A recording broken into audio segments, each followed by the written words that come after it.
patuloy na nagbibigay serbisyo. Pag-asa at saya. GMA Regional TV. Kapuso ng bawat Pilipino.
This is GMA Regional TV Weekend News. Good evening. This is your GMA Regional TV Weekend News, the biggest, the latest as local news matters. Teko Campo. Sara Hilomen Velasco. Real Soroche, broadcasting live from GMA DAVAO Complex in Davao City. We'd like to welcome our Kapuso viewers from Luzon, Visayas, and Mindanao. Tonight, we will be joined by GMA Regional TV correspondents Rain Palino of RTV Bicol, Alan Domingo of Balitang Bisdak, and Sheila Vergara Rubio of One Mindanao. You know, Tech and Real, as we enter a new season of our weekly news programs and with unprecedented events happening in the country, we promise to our Kapuso to continue to bring important and relevant news that matter to you as you stay home. That's right, Sarah. We also have our counterparts from the regions. Jasmine Gabriel Galbano, Balitang Amyanan, and John Sala of One Western Visayas. For the headlines. Total confirmed COVID-19 cases in the Philippines reaches 8,928. Recoveries now at 1,124 and 603 deaths. Seafarers from Visayas arrive at Cebu port. 5 are COVID-19 positive.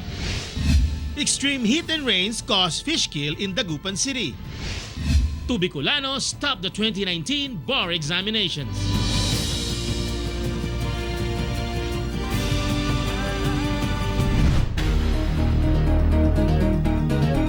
Several areas in Mindanao have been placed under general community quarantine as recommended by the Interagency Task Force. We have RTV1 Mindanao's Sheila Vergara Rubio for the details live. Sheila.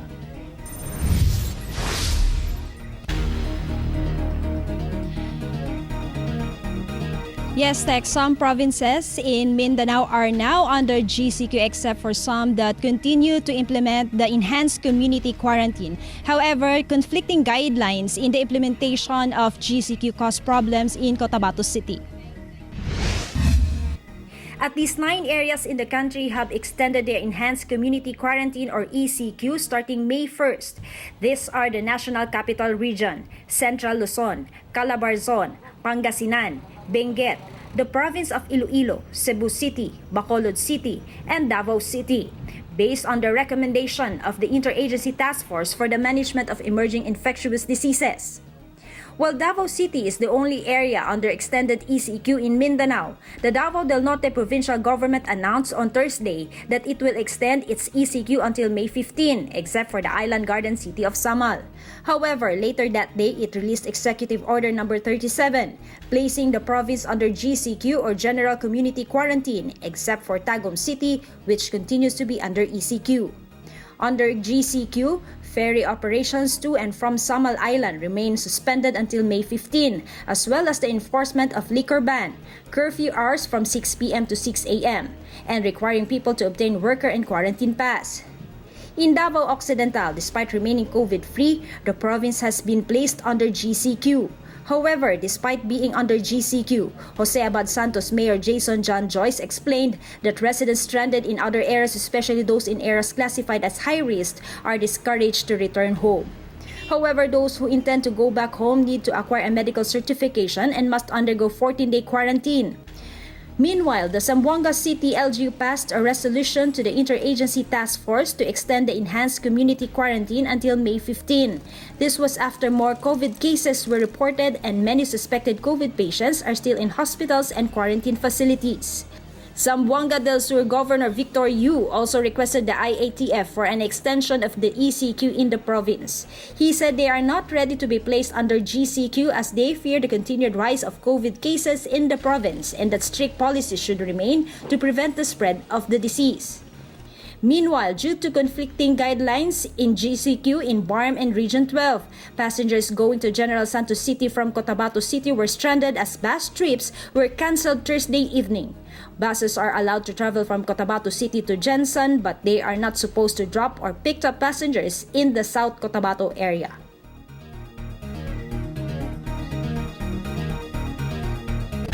Tech here in Davao, Mayor Sara Duterte said that the downgrading of ECQ to GCQ in the provinces of Davao would possibly increase the number of positive cases as the implementation of GCQ would allow people to move around freely. Tech.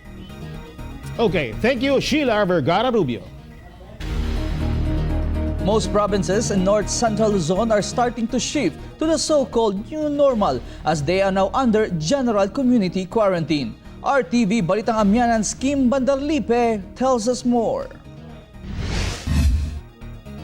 Presidential spokesperson Harry Roque announced that Pangasinan, Benguet, including Baguio City, and the whole of Region 3 except the province of Aurora are still under enhanced community quarantine until May 15. Under the GCQ, a limited number of buses and tricycles are allowed to operate in La Union, and physical distancing is strictly enforced. Without any special permission sa amin, hindi ka po pwedeng bumiyahe. Hindi porket operator ka, authorized ka, meron kang tangkisa, accept natin yung OTR ng guidelines regarding yung mga bus na ganito dapat yung seating arrangement dun sa bus. Para siyang zigzag, hindi pwedeng magtabi yung pasahero. Yung isang seat, isa lang yung uupo. In San Fernando City, La Union, tricycles are required to undergo misting for disinfection and should have a plastic divider between the driver and the passengers. Only one passenger is allowed per vehicle. In Baguio City, this jeepney is taking the guidelines on social distancing seriously, by placing plastic dividers to separate the passengers. The jeepney was used by the local government to transport frontliners and some residents. In Ilocos Sur, heavy traffic was experienced going to Vigan City on the first day of the GCQ. Essential establishments were allowed to operate, while residents aged 21 to 59 years old shall be allowed to go out of their homes. But some senior citizens were flagged down after trying to buy their basic necessities in Vigan City.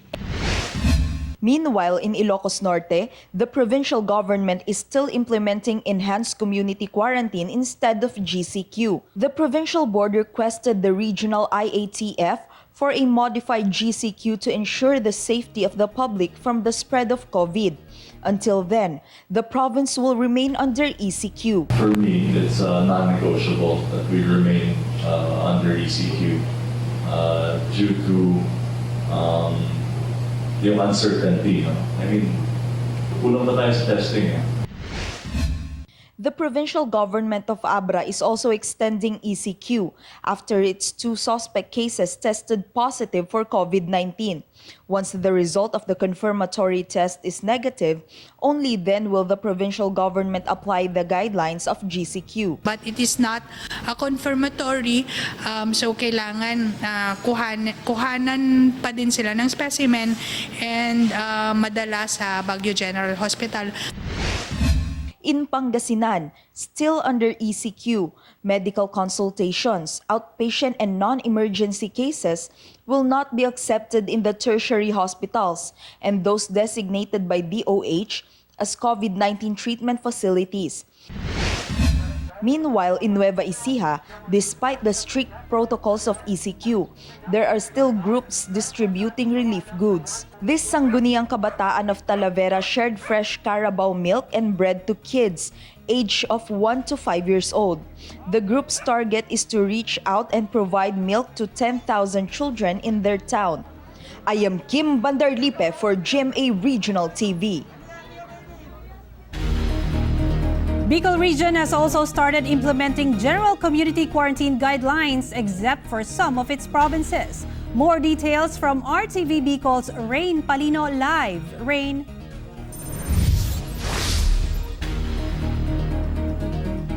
Sara, starting May 1, local government units across Bicol Region observe new guidelines in accordance with the implementation of the General Community Quarantine or GCQ.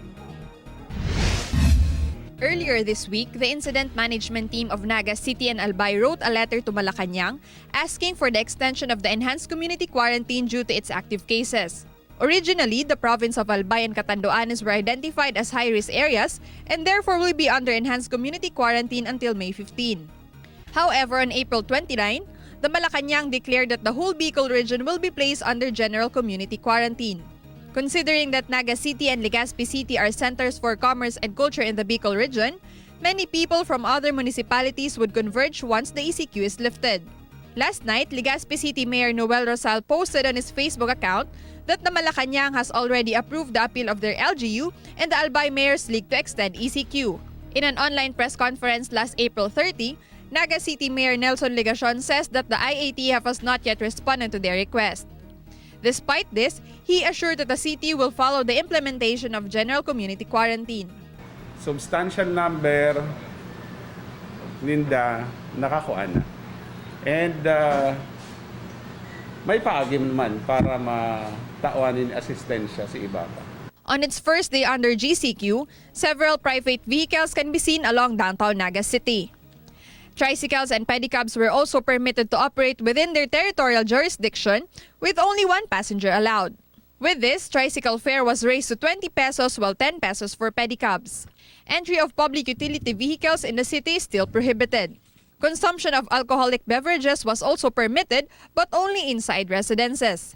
Meanwhile, in Pili Public Market, clustering of barangays remains in effect although window hours have been lifted. Tricycles were also permitted to operate with reduced capacity. Hindi pa ko siguro ta. Siyempre maiwas pa kung ano ta. Lalong-lalo may duwa kong makuha po mami na ang saro. 3 months pa lang ang saro, 1 month. Natatakot na naman kami baka hindi naman biro ang magkaroon ng sakit na yan at saka milyon ang gastos. According to Police Colonel Rodrigo Roy Jr., Provincial Director of the Camarines Sur Police Provincial Office, they will continuously monitor checkpoints and strictly apprehend violators. Yung mga incident na mga violations na talagang dapat ay i-arrest na natin. Hindi na tayo mag-warning. Pero anyan pa rin po yung namin, yung anyan pa rin yung tatawid namin na yung humanitarian consideration, anyan pa rin. Yung pagiging namin, yung maximum tolerance, anyan pa rin. Siyempre. Meanwhile, the provinces of Camarines Norte, Masbate, and Sorsogon remain COVID-19 free. Despite being uninfected, each province has also released localized guidelines ordering the strict observance of GCQ.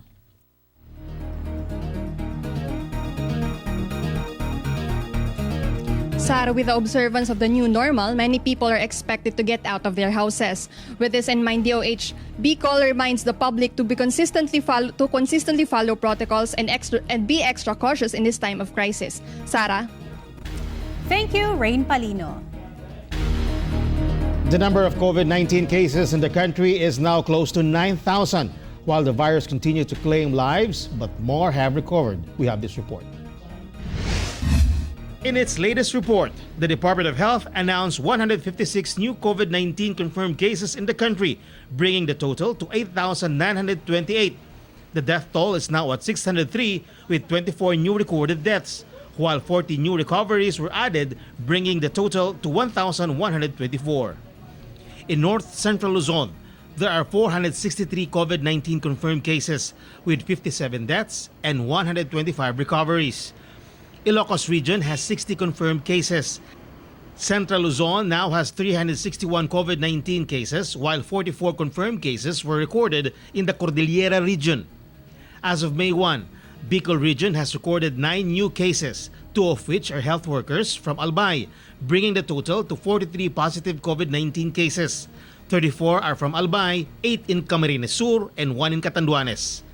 At least 30 recoveries and 4 deaths were also recorded. The youngest confirmed case in the region is an 11-month-old female from Ligao City, Albay. A family member is said to have a travel history outside Bicol. The baby is currently admitted at Bicol Regional Training and Teaching Hospital. The provinces of Camarines Norte, Masbate, and Sorsogon remain COVID-19 free. In Central Visayas, as of May 1, the Department of Health Region 7 has documented 233 new cases, 14 of which are repatriates from Manila and 3 health workers. Cebu City has 772 COVID-19 confirmed cases, Lapu-Lapu with 35, Mandaue City with 25, Negros Oriental with 4, Cebu Province with 29, Bohol has 1, and no reported case in Siquijor.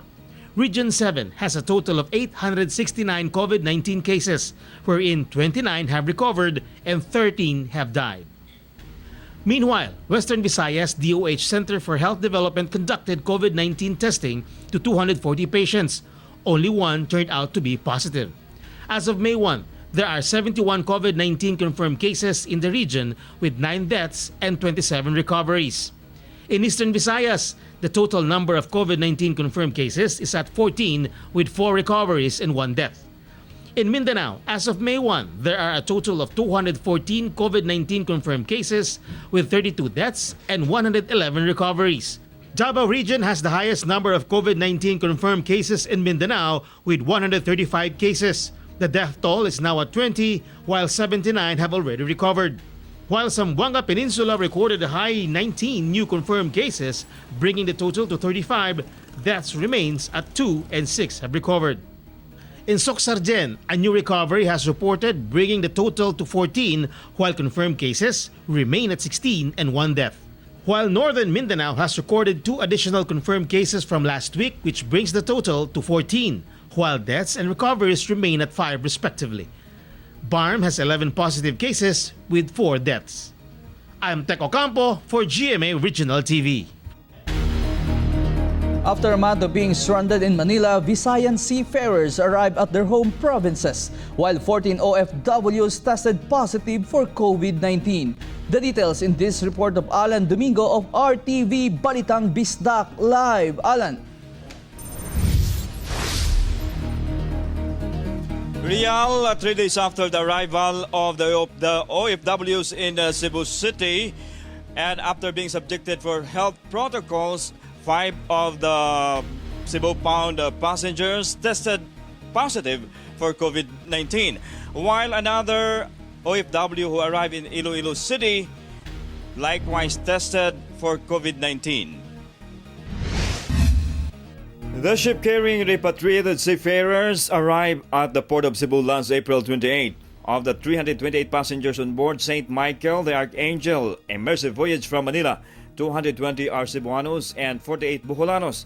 Upon disembarking, the seafarers underwent mandatory health protocols including swab testing. One of the passengers on board was Luis Gutubat from Miami, Florida, who arrived in Manila last April 3. We have to follow the rules. After going through the health protocols, they were then brought to 3 hotels in Cebu City where they will undergo the 14-day quarantine.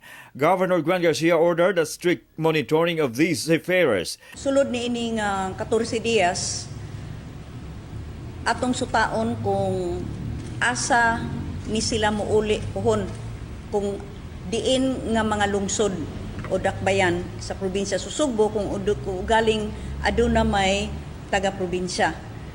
Kay aron atong masultian daan ang mayor aron mapangandaman ang ilang pag-abot dito. Aside from the 14-day quarantine in the city, these OFWs will yet again be subjected to home quarantine in their respective towns.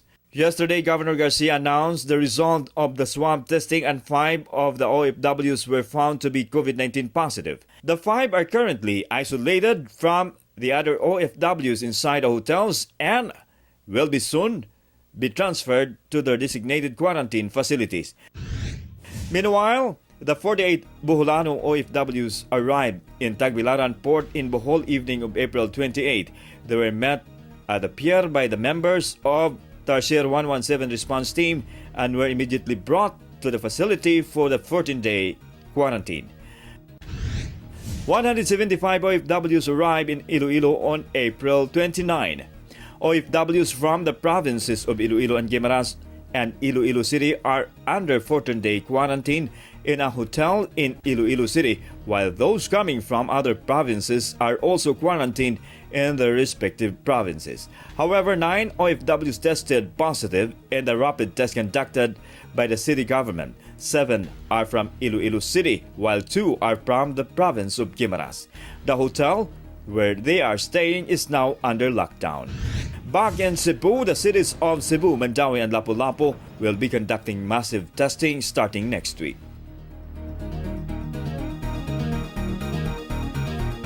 Real, the massive testing for the 3 cities is part of laying down the ground rules of program Balik Buhay, which is the transition period from enhanced community quarantine to general community quarantine. Real. Thank you, Alan Domingo.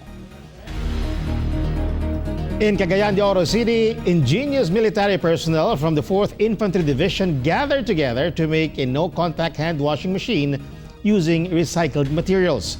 For this, more of this exclusive report from RTV1 Mindanao's Cyril Chavez. Aiming to help prevent the spread of COVID-19, the 10th Forward Service Support Unit of the 4th Infantry Division Philippine Army made a no-contact hand washing machine. This is their commanding officer Lieutenant Colonel Lawrence Aninag's brainchild, who is also a registered nurse. Aninag said that he initiated the creation of the said contraption to prevent contamination among the troops. We have talented mga tao na nagbuhat ani. I just give them the concept. So nakahimo ta first prototype ni siya. And we are still making para to promote a better hygiene. The device will work by stepping on the pedal to force water to flow out of the faucet, while a separate pedal is also used to pour the liquid soap.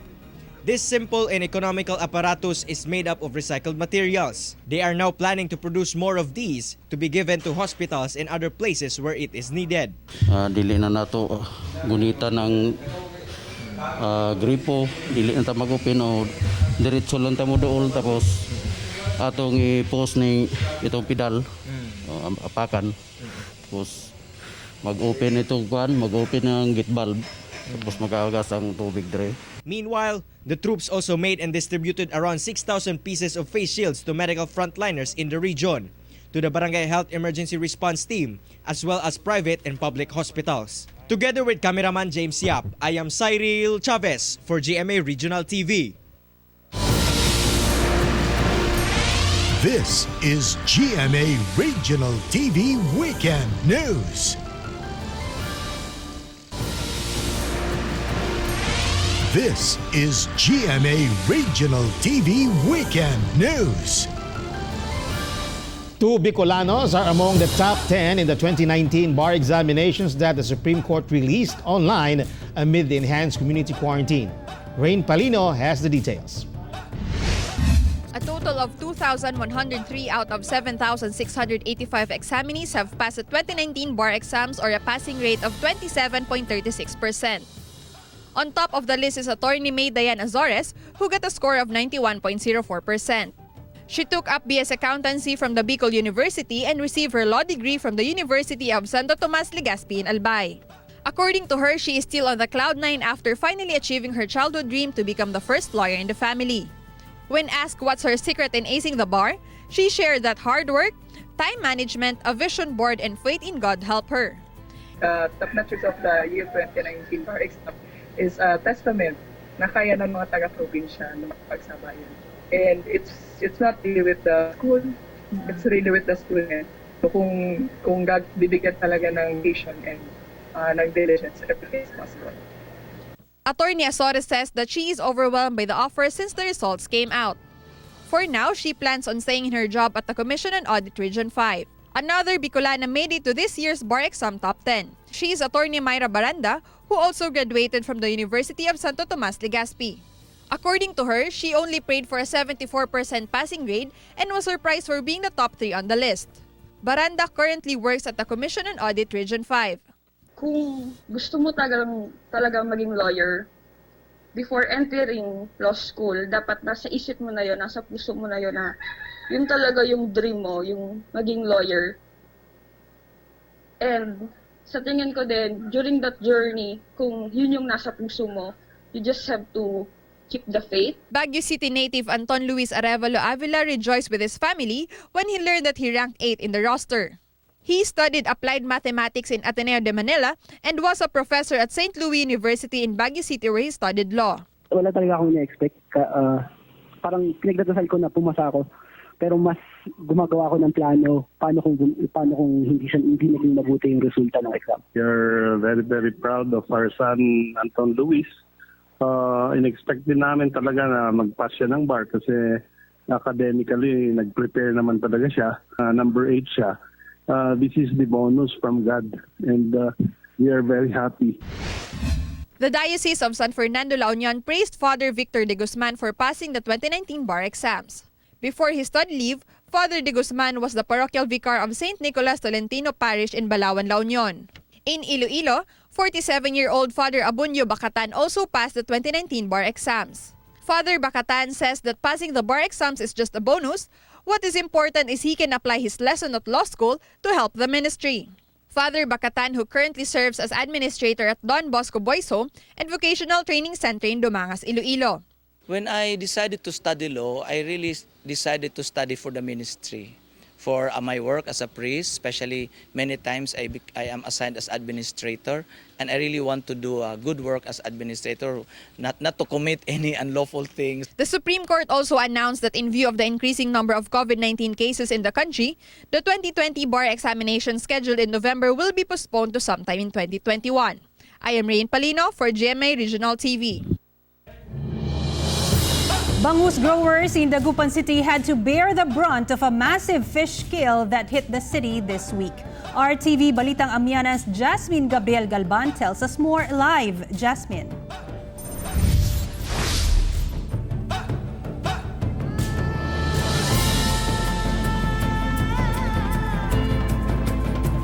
Sara, fish kill cost bangus growers in Dagupan City millions of pesos because of recent weather temperature changes and overstocking. In Dagupan City, more than 200 bangus fish pin operators in the island barangays of Salapingaw and Lomboy lost at least 4.5 million pesos because of a series of fish kill incidents. Dagupan City agriculturist Emma Molina explained that the shift in temperatures from extreme heat followed by rainfall caused the thermal shock of milkfish or bangus. Dagupan City experienced rainfall almost every evening that caused changes in the salinity of the fish ponds. Malaking bagay na mababaw ang tubig tapos meron kang thin film of cold water sa ibabaw, sanhin ng ambon, at saka sa ilalim ng tubig ay mainit. Imagine na lang natin yung pwedeng mangyari. Aside from the change in temperature, some fish growers also overstock their fish pens. Pero pagka lumaki na yung isda, yung volume, yung total na bigat niya ay sobrang laki na, ito yung nagkakaroon ng problema sa gataw. Yung sa umaga ay aakyat na sa taas, sa surface. Forced harvest of bangus was done to avoid further damage. Maraming nalugi. Lahat ng mga pispin nalugi. Sabay-sabay pa kami na pinaalis dyan. Wala na. Hindi na naitinda. At the height of the fish kill, the price of bangus in Dagupan's Magsaysay market dropped 30 pesos per kilo. Prices are now back 130 to 135 pesos per kilo. Pagkataw, hindi na masyado makintab yung kutis niya, parang maputi na siya, yung parang saka yung katawan malambot na masyado, kahit anong paglagay mo ng ice hindi natitigas yun.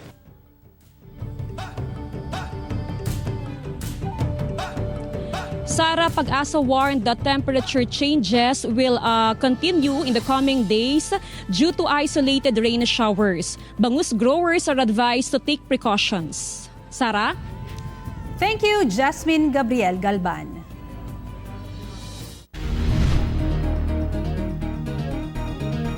The province and city of Iloilo extended the implementation of the enhanced community quarantine, while other provinces in Western Visayas are now transitioning to general community quarantine. John Sala of RTV1 Western Visayas has the details live. John.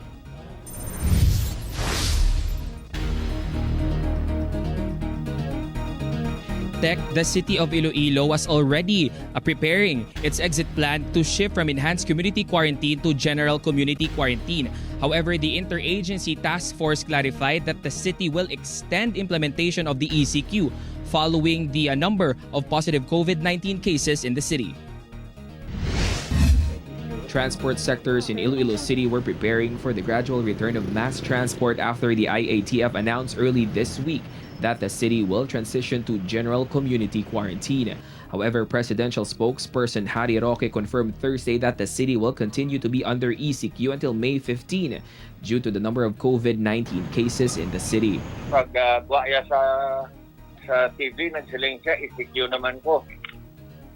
Ang akon, okay lang na, receiving end kita, batunon ta kung ano ila sa National IATF.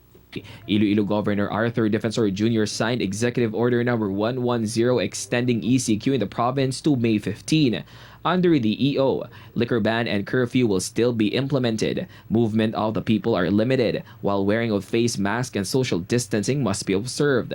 Also included in the EO are the plans to rehabilitate the province's economic loss estimated at 100 billion, affecting tourism, business, and agriculture sectors. We want to maximize economic activity within the parameters of ECQ. Kaysa ang nagligad, damo sa naguntat, sa waing napauntat, di ang gusto natin nga madugang-dugangan ina.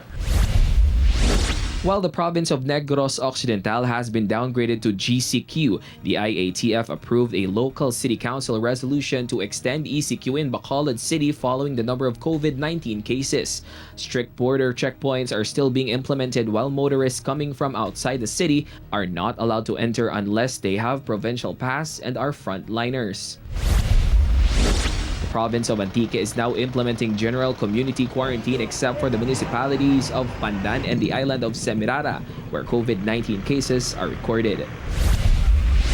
The province of Guimaras has also downgraded to GCQ. However, returning residents will still be subjected to a 14-day home quarantine. The provinces of Aklan and Capiz are also under GCQ. Border restrictions are still implemented and movement of people are still limited.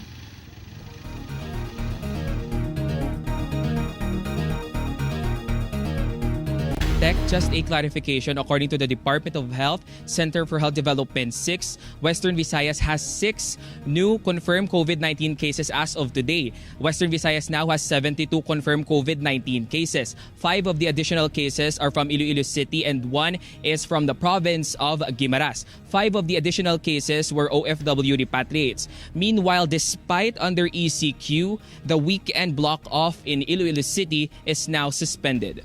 Tech? Thank you, John Sala. One would think that in times of crisis, honest people would be hard to come by, but not these Mindanaoan beneficiaries who returned the cash assistance they received from the government. Let's hear their story in this report. A total of 2,143 beneficiaries received their cash aid from DSWD's Social Amelioration Program in Barangay Matina, Pangi, Davao City. Among them is Romeo Guadalquiber. But instead of keeping his share, he decided to return his emergency subsidy. Romeo recently lost his job in hotel and was one of the recipients of the 5,000 peso cash assistance under the Department of Labor and Employment's COVID-19 Adjustment Measures Program, or CAMP. Yet despite being in a tight spot, especially with 2 young children, he still returned his DSWD assistance. Naku kaya ipakaon sa pamilya ka ng kwarta nga, di gid para sa kuha. Mas naapag yung manihanglan anak sa kuha. Kaya makakaon pa man miyan ng mga kuha na panahon na. In Misamis Oriental, 5 beneficiaries of DSWD's Social Amelioration Program also gave back their cash aid. One of them is Jennifer Duayao from Barangay Natumulan in Tagulwan, Misamis Oriental. She decided to waive her cash aid since her husband's income is enough to sustain their daily needs. Still in Misamis Oriental, at least 4 people in El Salvador City returned their cash assistance because they already received their share through the Pantawid Pamilyang Pilipino program or 4Ps. Among them is Tatay Romeo de la Cruz, who is a retired army soldier from Barangay Mulugan. He said that he returned the money because his monthly pension is enough to sustain his needs. Okay naman sir, okay naman. At least nakakaraos pa rin. Na po ko'y pensyon. Maulaw po ko dawat yun ang anak nga. Kung kay dagaman nagkinahanglan, dili naman ako. Mga igsuna to mga kabuspod. DSWD expressed their gratitude to Tatay Romeo and those like him. Kung inyong mga anak, mga dalagag ulitawong empleyado sa gobyerno o na irregular nga mga trabaho, palihog lang kung uli. Kay para matagaan na to tsansa ang uban nga nanginahanglan, nga mas nanginahanglan yun. And so to all who made this selfless act, a salute to your honesty, kapuso. I am Sara Hilomen Velasco for GMA Regional TV. A visually impaired lolo and a devoted lola share their touching stories, while another lolo who is unable to walk knocks on kind hearts. RTV Balitang Amyanan's King Guevara has the details.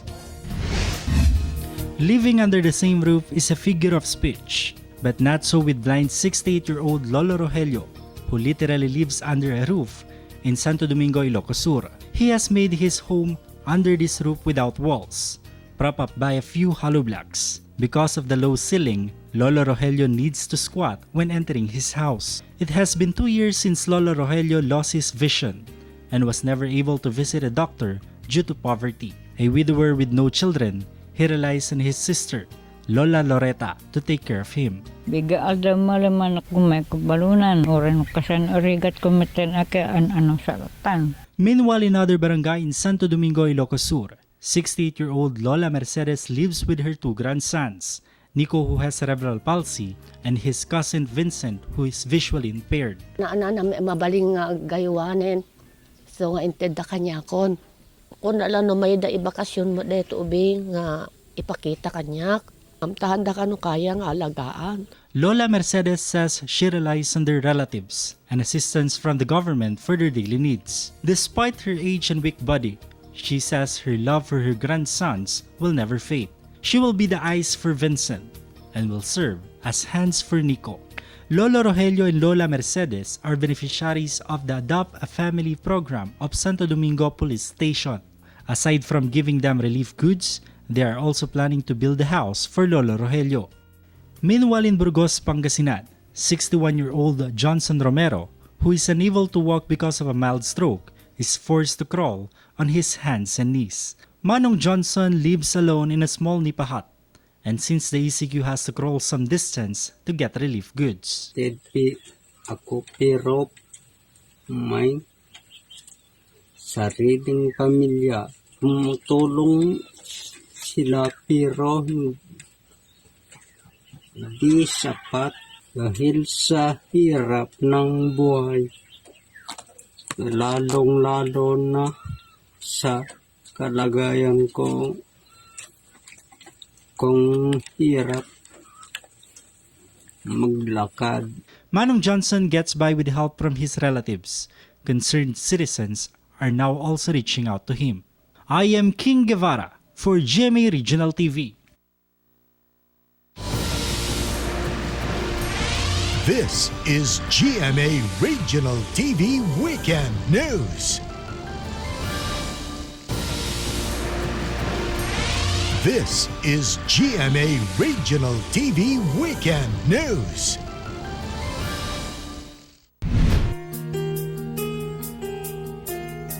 While the COVID-19 crisis has caused despair among some Filipinos, it has also opened the hearts of many who shared what they have to help others as we all face this pandemic.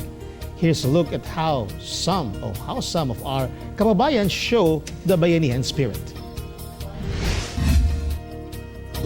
Mayo lang yung taon may kamay tabang nga nakabaloan eh. Kay daghan mo kami diri sa balay nga isa pa 12 may kabuok diri apil na akong mama kung pumangkon may pulo ngay magsuon. This is the appeal of a son who lost his father, who is a suspected COVID-19 patient.